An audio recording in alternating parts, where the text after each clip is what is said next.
Live from New Delhi, you're watching DD India Live, India's voice to the world. I'm Abhishek Mahajan, coming up in the next 30 minutes. India's Prime Minister Narendra Modi returns to New Delhi after successfully concluding his two-nation visit to France and the US. Hamas to release 3 hostages, including US-Israeli citizen, in exchange of over 360 Palestinian prisoners under Gaza ceasefire deal. Volodymyr Zelenskyy says Ukraine wants security guarantees and a joint US-Ukrainian peace plan in meeting with US Vice President J.D. Vance in Munich. External Affairs Minister Dr. S. Jaishankar highlights India as democracy that delivers in a panel discussion at Munich Security Conference.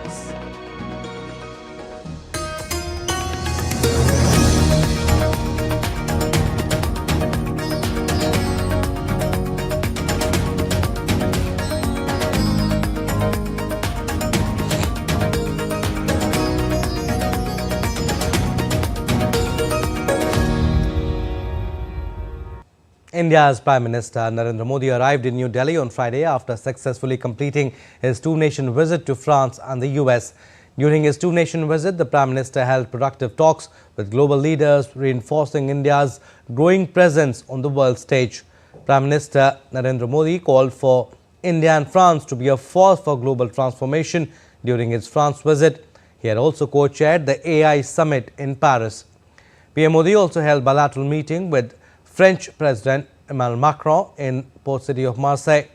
A significant highlight of PM Modi's visit to the US was his meeting with President Donald Trump, the first meeting of the two leaders after Trump assumed charge as the 47th US President on January 20th. PM Modi also met American officials where they set an ambitious trade goal of more than doubling bilateral trade to $500 billion US. The leaders pledged to boost defense technology cooperation in space, air, missile, maritime and undersea sectors. The Prime Minister Narendra Modi held a high-stakes meeting with US President Donald Trump in Washington, D.C., focusing on strengthening trade, defense and strategic ties between the two nations. The visit highlighted the deepening partnership and mutual commitment to addressing global challenges as well. US President Donald Trump greeted India's Prime Minister Narendra Modi with a warm hug and a long handshake at the White House, calling him a great friend. The warmth extends beyond this meeting, reflecting increased trust and partnership in defense platforms. The leaders emphasized their strategic alignment and commitment to a dynamic defense partnership, announcing plans for a new 10-year US-India major defense partnership framework this year. America की महत्वपूर्ण भूमिका है। Strategic और trusted partner के नाते हम joint development, joint production और transfer of technology की दिशा में सक्रिय रूप से आगे बढ़ रहे हैं। The leaders pledged to boost defense technology cooperation in space, air, missile, maritime and undersea sectors. The US will review its policy on fifth-generation fighters and undersea systems for India. In 2017, my administration revived and reinvigorated the Quad security partnership. In our meeting today, the Prime Minister and I reaffirmed that strong cooperation among the United States, India, Australia, and Japan. And it's crucial, really, to maintaining peace and prosperity, tranquility, even in the Indo-Pacific. India's fifth-generation fighter jet, AMCA, will be operational by 2028, with the project director saying that India is progressing from 5 to 5+ to 6 at a rapid pace. The stealth is being achieved by shaping number 1, supported by the radar-absorbing structures, for which a special materials have to be developed. That with the help of the DRDO labs and CSIR labs, indigenously we have developed it and we have achieved a high technology readiness level with those materials. India also has offers from Russia for joint development of a fifth-generation fighter jet, and now the US has also offered its latest fighter jet to India. Experts see the US-India major defense partnership as a strategic facilitator within the Quad calculus, with Australia and Japan possessing these capabilities. China and Pakistan both possess stealth capabilities, with China providing stealth fighters to Pakistan. रूस ने भी हमको Su-57 का offer किया है और रूस ने ये भी कहा है कि वो तो हमको अपने देश में प्रोडक्शन भी करने देंगे। तो ये हालांकि एक बहुत वेलकम साइन है। हम अपना भी आर्म का एक तो इसको हमें स्पीड अप करना पड़ेगा। The fifth generation stealth fighter jet of the United States is one of the most advanced and versatile fighter jets in the world. It is an advanced, versatile jet with 3 variants for diverse military needs. The first, F-35A, which is for conventional takeoff and landing. The second is F-35B, which is used for short takeoff and vertical landing. And last but not least is the F-35C, which is a carrier-based variant designed for the US Navy. Key features include stealth technology that reduces radar signature for evading enemy detection, advanced sensors that fuse data from multiple sources for superior situational awareness. It also has the capability to conduct electronic warfare and intelligence, surveillance, and reconnaissance capabilities. India and the US have vowed to enhance military cooperation across all domains through improved training, exercises, and collaborations on futuristic technology. With inputs from Shubhendu Ghosh, Bureau Report, DD India. Updates on Israel-Hamas conflict now. 3 Israeli hostages are expected to return from Gaza on Saturday after Egyptian and Qatari mediators helped avert a standoff that threatened to sink a fragile ceasefire that has halted fighting for almost a month. Israel on Friday said it had received the names of 3 hostages to be freed by Hamas in exchange for Palestinian prisoners on Saturday after a crisis in the ceasefire threatened to plunge Gaza back into war. The 3 men said to be freed are Israeli-Argentinian Ahir Horn, Israeli-American Sagi Dekel-Chen and Israeli-Russian Alexander Trofanov. It will be the 6th hostage prisoner swap since the ceasefire took effect on January 19. So far, 21 hostages and over 730 Palestinian prisoners have been freed during the first phase of the truce. However, the ceasefire had appeared dangerously close to collapse in recent days. Earlier, US President Donald Trump on Friday advocated taking a hard stance on Gaza, for which he has proposed a US takeover. Talking to media, Trump said he was not sure what would happen on Saturday when Hamas plans to release hostages, but promised a hard stance on Gaza. Trump had said this week that Hamas should release all Israeli hostages in Gaza by Saturday midday or let hell break out. Hamas said it expects indirect negotiations with Israel for the second phase of an ongoing truce in Gaza to begin early next week. Hamas said the second phase of negotiations are expected to begin in Doha and the mediators are continuing discussions on this matter. Under the terms of the first phase of the ceasefire agreement brokered by Qatar, Egypt and the United States, which came into effect on January 19, negotiations for the second phase were due to start on February 3rd. The second phase is expected to cover the release of the remaining hostages and include discussions on a more permanent end to the war. Now, US Vice President J.D. Vance and Ukrainian President Volodymyr Zelenskyy met for bilateral talks on the sidelines of the Munich Security Conference on Friday. As the leaders discussed strategies to bring the Russia-Ukraine conflict to an end, Vance pledged that Washington sought to secure a lasting peace in the region.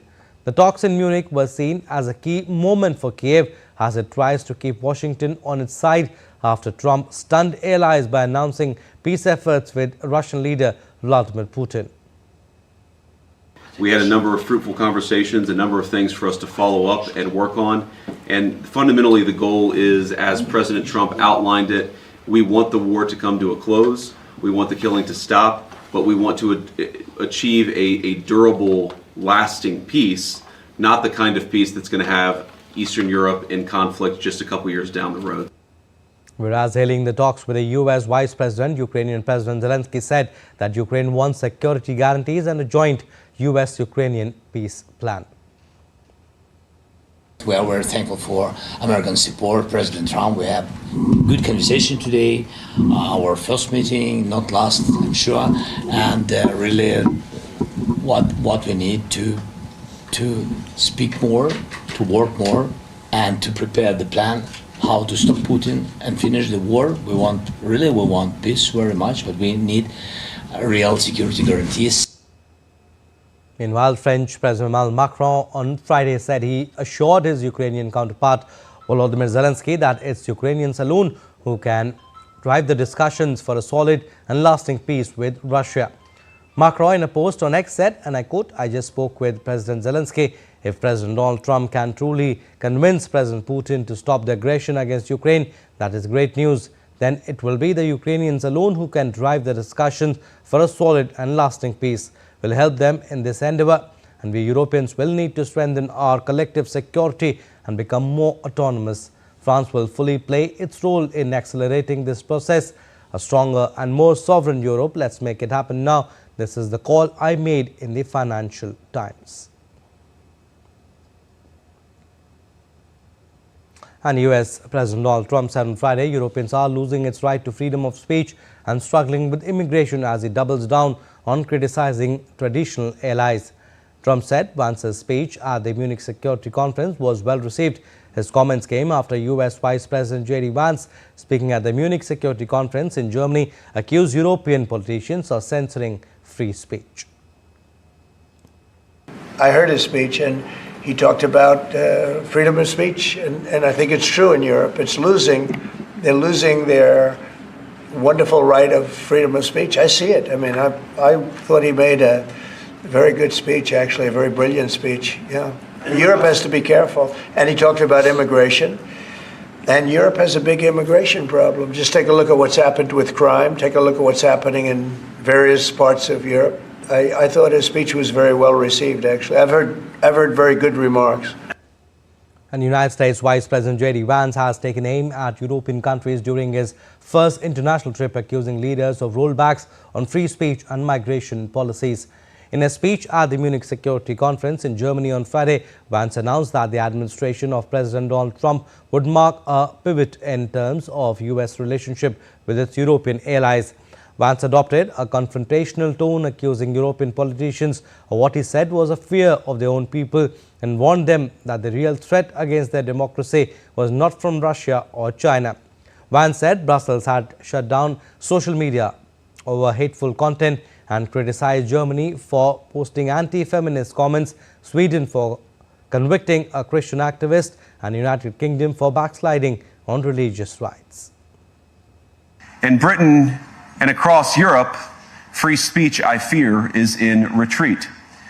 How many times must we suffer these appalling setbacks before we change course and take our shared civilization in a new direction? No voter on this continent went to the ballot box to open the floodgates to millions of unvetted immigrants. And President Donald Trump signed an executive order in the Oval Office on Friday, creating a new energy council to be led by Interior Secretary Doug Burgum that will seek to expand U.S. output of oil and gas. In addition, Trump said more than 600 million acres of offshore federal waters are now open to oil and gas development after Biden had taken them off the table. Also on Friday, Trump's administration said it has granted a liquefied natural gas export license to Commonwealth LNG in Louisiana. Trump lifted the freeze on LNG export approvals on the evening he came into office for a second time on January 20th. Trump said he was working on getting approval for the Constitution natural gas pipeline that would bring gas from Pennsylvania's drilling fields to in order to bring down energy prices in the region. Now, Brazil's President Luiz Inácio Lula da Silva on Friday said that there will be reciprocity if U.S. President Donald Trump decides to implement tariffs on steel imports. According to Lula, the response could involve filing a complaint with the World Trade Organization or imposing tariffs on U.S. products. The decision comes after Trump increased tariffs on steel and aluminum imports to a fixed 25% earlier this week, as Brazil is one of the major suppliers of steel to the United States. In 2024, Brazil sent 4.08 million tons of the metal to the United States. All right, still to come on this edition of DD India Live. Speaker of the lower house of Indian Parliament constitutes committee to examine new income tax bill. More than 500 million take holy dip in India's Maha Kumbh. And in sports, RCB begin WPL title defence with a 6-wicket win over Gujarat Giants.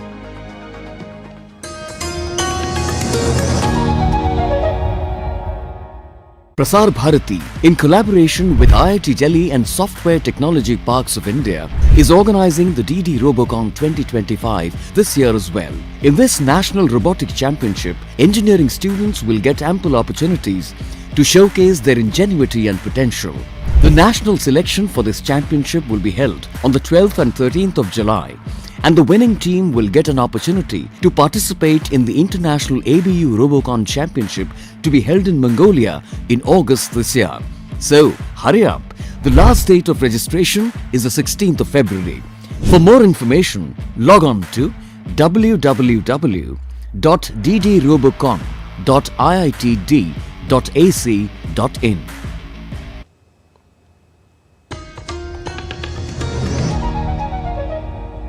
Welcome back. You're watching DD India Live. I'm Abhishek Mahajan.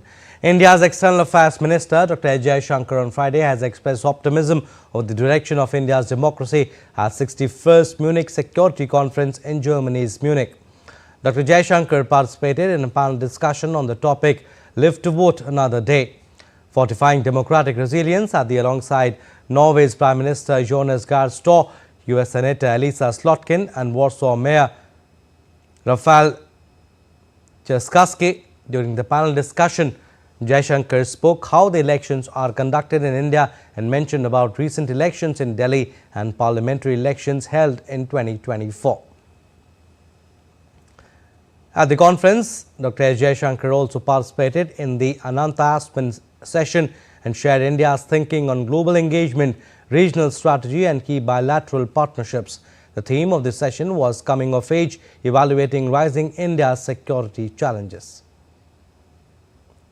On the sidelines of the Munich Security Conference, External Affairs Minister Dr. EAM Jaishankar held a meeting with his Ukrainian counterpart Andriy Sybiha. During the meeting, Dr. Jaishankar and Sybiha discussed ongoing efforts towards the resolution of the Ukraine conflict. The two leaders also spoke about further advancement of bilateral cooperation. Dr. Jaishankar also met Minister President of Bavaria Markus Söder in Germany and discussed economic and technology cooperation. The two leaders also held talks about the international situation. Dr. Jaishankar said that he looked forward to welcoming Markus Söder to India. Earlier, Dr. Jaishankar held a meeting with Germany's Defense Minister Boris Pistorius and discussed bilateral cooperation and Ukraine development. The Munich Security Conference will offer an unparalleled platform for high-level debates on the key foreign and security policy challenges of time. And Speaker of the lower house of the Indian Parliament, Om Birla, on Friday constituted a 31-member select committee to examine the Income Tax Bill 2025. Bharatiya Janata Party MP Baijend J. Panda has been appointed as chairman of the panel. The panel is mandated to submit its report by the first day of the monsoon session. The ongoing budget session will conclude on April 4 and the monsoon session may commence in the third week of July. And now to all the latest from the Maha Kumbh, the largest religious congregation in the world.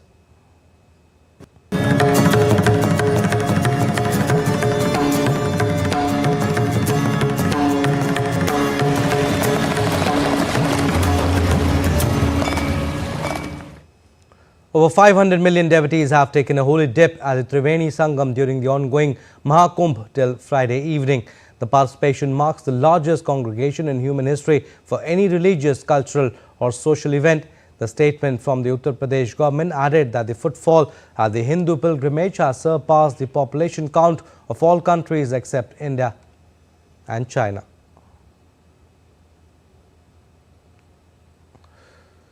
The Indian Railways will run Vande Bharat special superfast train from February 15 to 17 between New Delhi and Varanasi via Prayagraj. This is for the convenience of devotees intending to visit the Maha Kumbh Mela. The official said the decision was taken expecting rush for the Kumbh Mela during the weekend.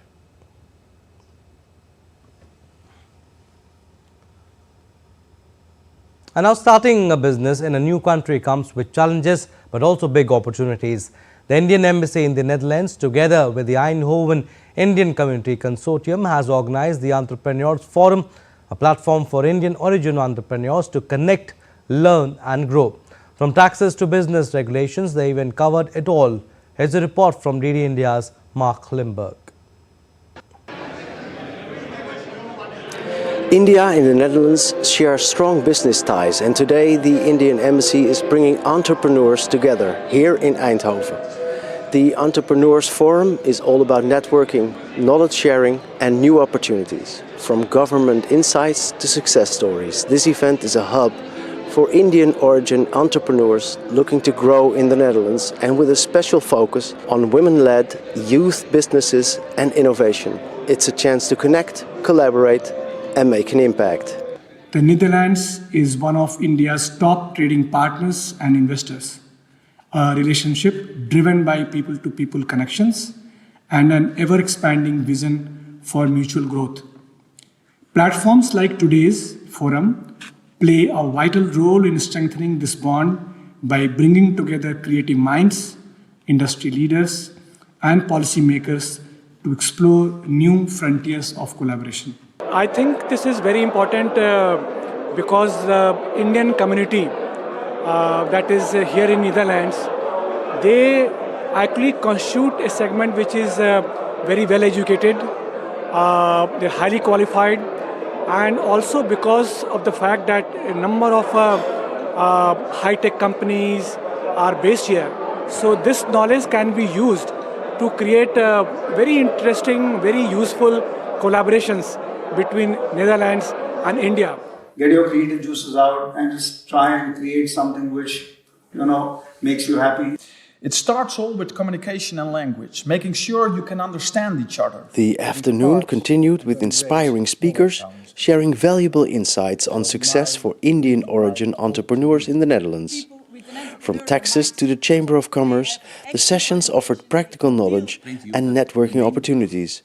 But what did the entrepreneurs themselves think of it? I was surprised to know that there are a lot of organizations, NGOs are already established in the Netherlands who are ready to help the entrepreneurs. There was one of the speakers, Mr. Vipin, who was on the panel. He had a very nice mantra for people who are wanting to build teams, where he said that you need to build a team which believes in the same dream as you. You need to be able to make them dream the same dream. It's about being more open to feedback and making connections. I think getting that message today was very important.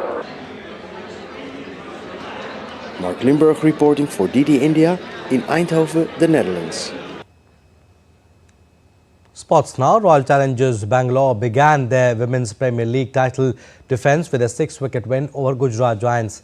Chasing a huge 201-run target, the Bengaluru team were reduced to 109 for 4 in the 13th over.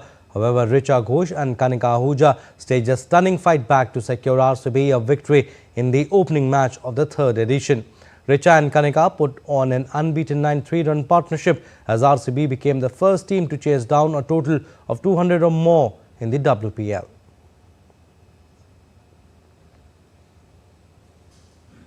Well, that's all for this edition of DD India Live, but do let us know your thoughts on the news of the day. For those on the go, you can get all the latest news and updates from India and across the world on DD India mobile app.